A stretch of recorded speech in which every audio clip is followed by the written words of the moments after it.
Hari ini saya coba ingin menjawab pertanyaan daripada apa namanya channel ya dari jika Tuhan hanya satu, mengapa agama itu banyak ya. Kira-kira ini mungkin seperti apa namanya Kumela ya menyerang-menyerang seperti itu. Dan sebenarnya pertanyaan ini wajar saja ya ditanyakan oleh banyak orang. Kalau dikatakan Tuhan itu banyak, ya tidak mungkin. Karena dunianya satu dan kemudian juga hukum alamnya sama. Berarti kalau dunia satu, hukum alamnya sama, berarti Tuhannya hanya satu. Nah pertanyaannya kemudian, kalau Tuhannya hanya satu, kenapa agama itu banyak? Nah ini memang pertanyaan yang ditanyakan oleh banyak orang. Dan kemudian sayangnya ketika seseorang menyatakan keyakinan agamanya itu benar, mereka seringkali memaksakan kepada orang lain. Padahal agama yang subjektif itu sendiri kan tidak bisa dibuktikan. Jadi ketika mereka menyatakan tentang iman, gitu, kepercayaan, gitu, ketika mereka mengatakan, oh Tuhan yang berbicara, atau firman Tuhan yang berbicara, atau kitab-kitab di dalam agama-agama yang berbicara, maka kemudian mereka katakan Tuhan yang dia yakini itu benar. Padahal itu benar untuk dirinya. Gitu. Tuhan itu benar ya, tidak bisa kita katakan Tuhan yang saya yakini benar. Tuhan berbicara melalui para nabi, kemudian mungkin juga ada juga yang mengatakan ya melalui saya begitu. Tapi bagaimana membuktikannya begitu? Kan tidak bisa. Allah itu tetap transenden. Allah tetap tak dapat dijangkau oleh panca indera. Jadi pengetahuan tentang agama terkait dengan iman itu tidak bisa dibuktikan. Tapi karena dia sebuah realitas ya, artinya adalah pengalaman orang-orang yang beragama itu realitas, tapi subjektif gitu. Artinya begini, realitas itu hanya bisa dipahami ya dengan kacamata bagaimana membaca realitas. Kata saya sebutnya teori. Jadi kalau orang beragama membaca realitas di dalam doktrin agama, maka dia melihat realitas itu ya secara subjektif ya, secara benar dalam komunitas agama itu. Tapi ini kan tidak bisa dipaksakan kepada berbagai agama. Tapi pertanyaan kemudian, kalau memang Tuhan itu satu, tadi kan pertanyaan begitu. Kenapa agama-agama itu banyak? Sebenarnya, konstruksi tentang Tuhan itu bukan hanya ada dalam berbagai agama. Keragaman daripada tentang Tuhan, konstruksi itu bukan hanya dalam satu agama. Atau di dalam agama-agama. Di dalam satu agama sendiri ada seperti itu. Jadi tidak pernah ada pengetahuan itu yang tidak dikonstruksi oleh individu. Dan kemudian juga ketika berada dalam komunitas, dia dikonstruksi. Nah, kalau sebuah pengetahuan itu dikonstruksi, berarti kan konstruksi pengetahuan itu kan bergantung banyaknya pengetahuan yang dimiliki. Kalau saya menyebutnya data itu, berarti banyaknya data yang dipahami itu akan mempengaruhi konstruksi pengetahuan itu. Maka itu, kalau dulu kan orang selalu mengajarkan bahwa belajar itu adalah diindoktrinasi, ditanamkan. Nggak bisa. Jadi tidak ada yang namanya pengetahuan itu ditransfer, tidak ada. Pada waktu Tuhan sendiri berfirman, itu tidak bisa dikatakan Tuhan mentransfer gitu. Kalau Tuhan mentransfer pengetahuannya gimana caranya gitu loh. Kok bisa berbeda ya. Tuhan berbicara misalnya kepada beberapa orang sekaligus. Tapi kenapa pengetahuannya berbeda, konstruksinya berbeda? Karena memang ketika manusia merumuskan sebuah pengetahuan, berarti dia akan mengkonstruksinya dengan pengetahuan yang dia miliki. Nah, ketika dia mengkonstruksinya dengan pengetahuan yang dia miliki, itu akan berpengaruh kepada rumusan pengetahuannya. Yang ini yang menjadi persoalan. Dan tidak ada sebuah rumusan yang namanya absolut dari seorang manusia. Karena konstruksi. Tapi ketika kita bicara tentang agama, selalu saja agama itu merasa, oh saya merumuskan doktrin itu benar, dogma itu benar. Nah saya bertanya, bagaimana dia katakan benar? Oh, saya dapat langsung dari ilham Tuhan. Bagaimana membuktikan itu ilham Tuhan? Kan nggak bisa. Bahkan ketika kita membaca Alkitab sendiri, kita percaya itu dari iman. Waktu saya membaca Alkitab, misalnya kitab Kejadian dari Wahyu, kan sampai Wahyu. Kitab Kejadian, Keluaran, Imamat, Bilangan, Ulangan, itu ditulis oleh Musa misalnya. Jadi dipercaya begitu. Nah, kemudian gimana caranya Musa yang tidak ada pada waktu awal penciptaan, kan yang pertama kan Adam dan Hawa. Tapi yang menulis kan bukan Adam dan Hawa. Tapi menulis kitab Musa adalah Musa. Nah, bagaimana caranya itu? Dan itu semuanya kan diilhamkan. Kemudian bagaimana membuktikan bahwa Musa itu menerima ilham Tuhan? Yang mengatakan kan Musa. Tapi kita percaya pada waktu itu. Itu saya katakan itu iman. Tetapi ketika orang yang beriman itu percaya kepada firman Tuhan, mereka mengalami memang pengalaman-pengalaman bersama dengan Tuhan. Tapi tetap saja tidak bisa dibuktikan. Jadi ya, kalau Kebela mengatakan, kenapa ya jika Tuhan hanya satu, mengapa agama itu banyak? Konstruksi manusia bukan hanya tentang apa tentang agama itu beragam itu dalam agama-agama yang berbeda, tapi dalam satu agama pun beragam. Itulah sebabnya kemudian muncul agama-agama baru. Kemudian ada yang mengatakan takut dengan sinkretisme. Kemudian ketika takut dengan sinkretisme, berarti gimana? Mereka menjaga kemurnian. Tapi menjaga kemurnian agama itu kemurnian apa? Yang itu saya nggak paham. Kemurnian itu adalah klaim. Wah, ini memang mengerikan gitu ya. Orang mungkin takut dengan kata saya ini gitu ya. Kalau dia katakan murni, murni yang mana gitu loh. Apa dia tahu? Murni yang benar-benar asalnya ajaran itu. Apa dia pernah berjumpa dengan Tuhan? Bahkan murid-murid Tuhan Yesus bertemu dengan Yesus. Pada waktu Yesus itu mereka juga tidak percaya. Sampai kemudian Yesus bangkit kembali. Dia katakan Alkitab. Banyak di antara mereka ragu-ragu. Sampai Yesus itu mengatakan tentang dirinya bangkit, itu ragu-ragu. Masih banyak ragu-ragu. Dan kemudian muncullah peristiwa Pentakosta dan memberikan keyakinan kepada para muridnya itu. Jadi pengetahuan tentang agama itu datang dari iman. Dan kepastian pengetahuan tersebut itu bukan dari bukti, dari iman. Maka ketika orang-orang beragama itu menyaksikan agamanya, sebenarnya dia cukup menceritakan. Tidak perlu dia mengklaim, ini loh keyakinan saya paling benar. Tunggu nanti pada waktunya Tuhan menjadi hakim. Nah kalau kemudian agama-agama itu merasa diri paling benar, paling tahu tentang Tuhan, paling tahu dekat dengan Tuhan, dan ini kan berbahaya. Itulah sebabnya agama itu menjadi menakutkan. Kenapa agama menakutkan? Karena orang mengklaim dia dekat dengan Tuhan, tahu dengan Tuhan, dia bisa hukum siapa saja. Dan dia bisa benarkan dirinya dengan ayat-ayat firman Tuhan itu. Ayat-ayat Alkitab, ayat-ayat kitab suci. Ngeri sekali. Jadi bukannya Tuhan yang menjadi panutan yang diikuti, tapi ya individu. Nah ini kan mengerikan. Makanya ketika individu itu kemudian membangun komunitasnya menjadi kuat, agama itu menjadi raksasa yang menginjak siapa saja yang melawannya. Itulah sebabnya ketika kebangkitan radikalisme agama yang berusaha menghabisi yang lain, ini kan menjadi persoalan. Kenapa kemudian agama itu tampil dengan wajah garang, memaksakan kekerasan? Bahkan yang mengerikannya, dia ingin melenyapkan yang lain yang berbeda. Supaya dia bisa menciptakan surga di bumi. Dan kemudian hadir surga yang dia inginkan. Padahal surga itu belum tentu juga mereka bisa menghadirkannya. Ini persoalan yang menurut saya ya, di agama-agama itu ya sangat memilukan. Bagaimana mereka bertempur, bagaimana mereka menghancurkan. Padahal kalau kita melihat agama-agama itu mereka punya satu kesepakatan bersama atau satu nilai bersama, yaitu menghadirkan kebaikan, kerukunan, kesejahteraan, kedamaian. Tapi mengapa kemudian tampil dengan wajah garang, wajah kekerasan? Itulah yang membuat kemudian teman-teman dari ateis, agnostis, mereka mengatakan mereka bukan tidak percaya Tuhan, tapi mereka tidak percaya dengan dogma tokoh-tokoh agama. Karena dogma tokoh-tokoh agama itu diabsolutkan, dipaksakan kepada orang lain. Dan ketika agama kemudian menguasai negara, itu kan terjadi dalam sejarah. Bagaimana kita melihat kegarangan dari agama, kekerasan dari agama. Kita melihat atas nama agama orang menghabiskan orang lain. Ini kan sangat mengerikan. Jadi bagaimana anak-anak muda sekarang percaya dengan agama kalau mereka melihat wajah garang agama itu? Makanya waktu saya lihat tanggapan-tanggapan Kumaila dengan yang lain juga, yang mereka mau Dania Cita juga menunjukkan tentang sains gitu. Mereka kan menunjukkan keheranan. Bagaimana bisa orang beragama itu mengabaikan sains, ilmu pengetahuan? Bagaimana bisa agama itu menilai segala sesuatu?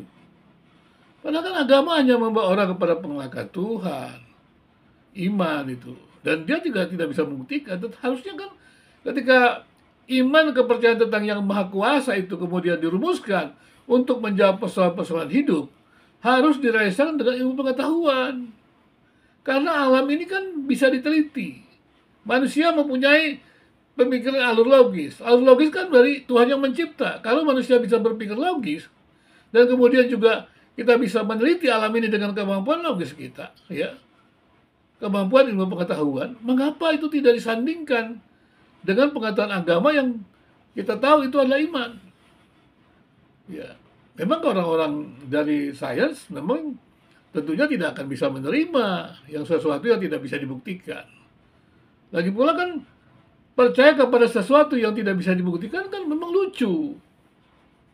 Tetapi kan ketika orang beragama mengatakan dia percaya bukan tidak bisa dibuktikan. Mereka punya pengalaman subjektif. Nah itu yang persoalannya. Pengalaman subjektif ini kan tidak bisa dibuktikan kepada yang lain. Nah karena itulah agama itu sebenarnya di ruang publik tidak bisa saling memaksakan. Jadi walaupun kita percaya Tuhan itu satu, ya walaupun orang mengatakan, oh enggak, Tuhan saya beda dengan Tuhan yang lain. Mau berkatakan Tuhan saya beda dengan Tuhan yang lain, agama-agama itu saling bergadang, pastilah dunia ini diciptakan oleh Tuhan yang satu. Kalau dunia ini diciptakan oleh Tuhan yang banyak kan kita, tidak ada hukum alam yang satu. Tapi kita akan tercengang bagaimana agama-agama itu saling berperang. Jangan-jangan Tuhannya banyak. Tapi bagaimana bisa Tuhannya banyak? Kita semuanya hidup bernafas segala macam dengan cara yang sama. Ini kan membingungkan sebenarnya kalau kita mau bicara seperti itu. Kalau saya sih mengatakan ya Tuhan itu satu. Ya, Tuhan itu paling tidak itulah. Sama lah, saudara. Walaupun, berbeda. Yang berbeda itu konstruksi. Keberadaan sesungguhnya dari Sang Pencipta itu tidak bisa dikonstruksi oleh manusia. Jadi kalau kita mengatakan, ya kita percaya adanya yang Maha Kuasa mencipta bumi, kan tidak banyak yang mencipta. Berarti kan satu. Nah kalau kita percaya Tuhan itu mencipta bumi adalah satu, dan kita kan tidak bisa mengkonstruksi tentang dia. Tetapi konstruksi kita tentang Sang Pencipta itu kan terbatas dengan kemampuan nalar kita. Dan wajar kalau kemudian konstruksi pengetahuan tentang Allah itu beragam. Dan kemudian muncul agama. Agama sebagai institusi maksud saya. Karena belum tentu orang yang beragama dalam institusi itu beriman. Beda. Ya. Kalau orang beragama tidak beriman, kelihatan. Ya. Bahkan ketika agama menjadi agama negara, orang masuk agama tidak pakai iman. Karena masuk agama ada kepentingan. Bukankah sampai saat ini kita melihat bahwa wajah agama yang garang dengan penuh kekerasan itu adalah tampilan dari orang-orang yang beragama dengan orientasi yang beragam, bukan untuk kemuliaan agama. Itulah sebabnya sekali lagi, kalau kita mengatakan apakah agama atau iman itu masih relevan untuk dunia modern, tetap relevan. Mengapa relevan? Karena manusia dengan kemampuan akal budinya terbatas. Bagaimanapun hebatnya sains, dia tidak bisa menjaga populasi. Kalau saya tidak bisa menjaga populasi, maka yang diketahui adalah sebatas yang dapat diketahui. Kalau yang diketahui adalah sebatas yang dapat diketahui, mengapa kita mengatakan sains itu absolut? Kan tidak mungkin absolut. Pengetahuan itu berkembang. Tapi juga agama mesti belajar. Karena agama ada konstruksi tentang Tuhan. Maka harusnya konstruksi teologi, doktrin, dogma itu berkembang. Yang terjadi kan sekarang perkelahian antara konservatisme, nilai-nilai yang lampau, dianggap suci, dianggap kekal. Nah itu yang disebut kemurnian. Nah kalau kemudian pengetahuan tentang Allah itu murni hanya pengetahuan tentang masa lampau, kenapa bisa begitu? Bukankah konstruksi pengetahuan itu akan menjadi lebih baik dengan pertambahan data?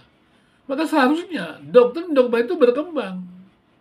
Bukan Tuhannya berkembang. Bukan firman Tuhannya berkembang. Kalau dalam Kristen kan Bapa yang transenden dapat diketahui oleh firman yang dinyatakan melalui Tuhan Yesus Kristus itu. Dan kemudian melalui kuasa Roh Kudus juga. Maka manusia dapat mengenal Tuhan dengan lebih jelas lagi. Seperti itu saja. Itu tetap dalam penguasaan iman kepada Allah itu sendiri. Ya, jadi ketika firman itu menyatakan dirinya, firman itu tak terbatas. Nah kalau di Alkitab Yohanes mengatakan itu kan catatan Alkitab itu mengetahui tentang Allah Sang Pencipta, mengapa Allah menciptakan manusia, apa yang Allah inginkan untuk manusia, apa yang Allah inginkan manusia kerjakan, dan semuanya tentang hal itu, tentang selamat, bukan tentang alam ini, bagaimana mengelola hidup. Ya, karena Bagaimana mengelola alam ini semuanya ada di sains.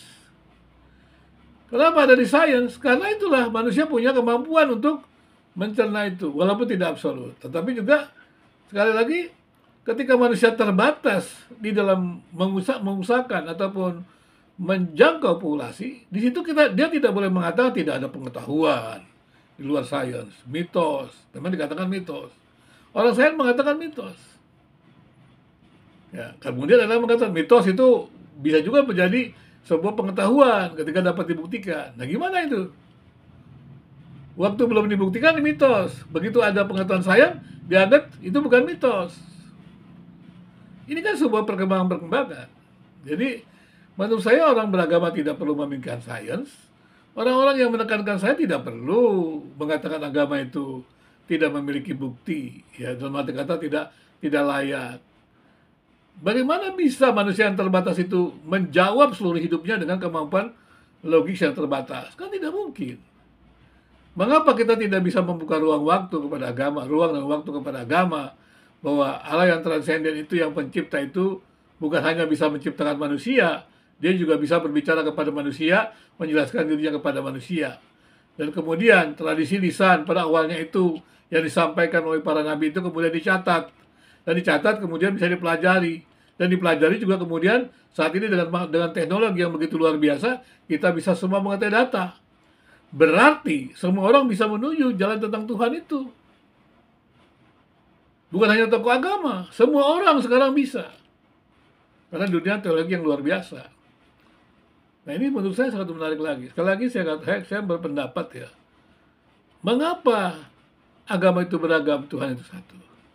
Karena pengetahuan tentang Tuhan. Meskipun Tuhan itu menyingkapkan dirinya kepada manusia, tapi manusia itu tetap mengkonstruksi pengetahuan tentang Tuhan.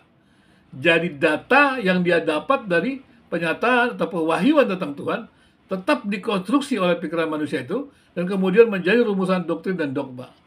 Karena itu Protestantisme mengatakan tidak ada doktrin dogma yang absolut. Yang absolut ya Tuhan. Bukan berarti kalau mengatakan tidak ada doktrin dogma yang absolut, tidak ada yang absolut. Bagaimana kita mengatakan tidak ada yang absolut?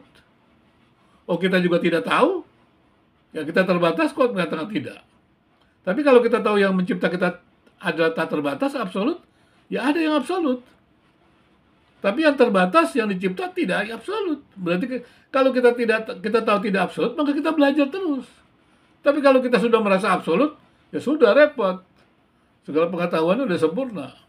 Makanya kita gemar sekali orang-orang beragama itu, maaf ya, menyerang orang lain, membidatkan orang lain. Saya juga bingung, apa pekerjaan itu?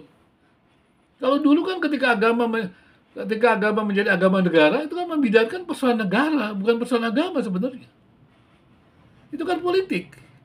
Bagaimana institusi-institusi agama itu menjadi tak tertandingi, itu kan politik sebenarnya. Dan kita melihat ketika agama menjadi agama negara, ya kemudian institusi agama itu menyingkirkan yang lain, ingin dominasi. Dan kita selalu mengalami zaman itu, gerakan kebangkitan agama-agama itu yang radikalisme agama ingin menguasai negara. Jadi bukan lagi menghargai keberagaman. Jadi kalau kita bicara tentang agama, kita bicara tentang Allah yang transenden itu, yang menjelaskan dirinya, baik penyataan, baik wahyu, maupun juga agama yang diciptakan melalui pemikiran manusia. Misalnya gitu kan ada agama-agama yang tidak berdasarkan pada kitab suci. Tetapi kan kita juga percaya bahwa mereka yang tidak berdasarkan pada kitab suci itu juga bisa mengkonstruksi pengetahuan tentang Tuhan tanpa pewahyuan. Maka kemudian ketika mereka mengkonstruksi itu beragam. Tapi kan kita harus akui pengetahuan rumusan teologi, usaha untuk berteologi itu kan sudah jelas-jelas karena iman. Maka kalau kita kemudian berubahnya menjadi rumusan sains, itu juga kita harus tahu bahwa ketika rumusan sains juga terbatas populasinya. Jadi menurut saya adalah biarlah agama itu saling belajar dengan ilmu pengetahuan. Ilmu pengetahuan juga belajar dari agama. Karena semuanya adalah keterbatasan kita, sehingga kita menjadi lebih baik. Nah itu dia. Jadi menurut saya seperti itu ya. Kalau saya katakan, kenapa kita harus cemas? Kalau Tuhan itu satu, konstruksi agama banyak. Kenapa memangnya? Ya sekali lagi manusia itu memang beragam ya. Apakah ada nilai-nilai bersama? Ada tuh nilai-nilai bersamanya kan. Indonesia ini kan beragam. Tapi ada kan nilai bersama? Ada. Jadi kenapa kita takut dengan keberagaman? Bukankah nilai-nilai Pancasila itu menyatukan? Tapi ketika kita buat interpretasi dari nilai Pancasila, bisa beragam. Tapi semangatnya semangat Bhinneka Tunggal Ika. Berarti ada keberagaman, ada kesatuan. Jadi jangan takut dengan keberagaman. Dan jangan memaksakan keseragaman. Takut keberagaman itu ya berbahaya juga. Karena realitasnya keberagaman adalah realitas. Memaksakan keseragaman itu berbahaya juga. Menghapuskan dinamika hidup, dinamika pemikiran. Ya sekali lagi ya, menurut saya demikian ya. Jadi bagi saya, ya saya berpendapat ya, nggak apa-apa. Kita semua percaya kan di Pancasila mengatakan begitu. Ketuhanan yang Maha Esa. Semua kita percaya. Tetapi orang Indonesia mengakui bahwa orang Indonesia meluk berbagai agama yang ada ya, dan kepercayaan. Tapi ada sebuah keyakinan Tuhan adalah Esa. Memangnya kenapa? Mau masakan paling benar, tunggulah nanti pada akhir zaman.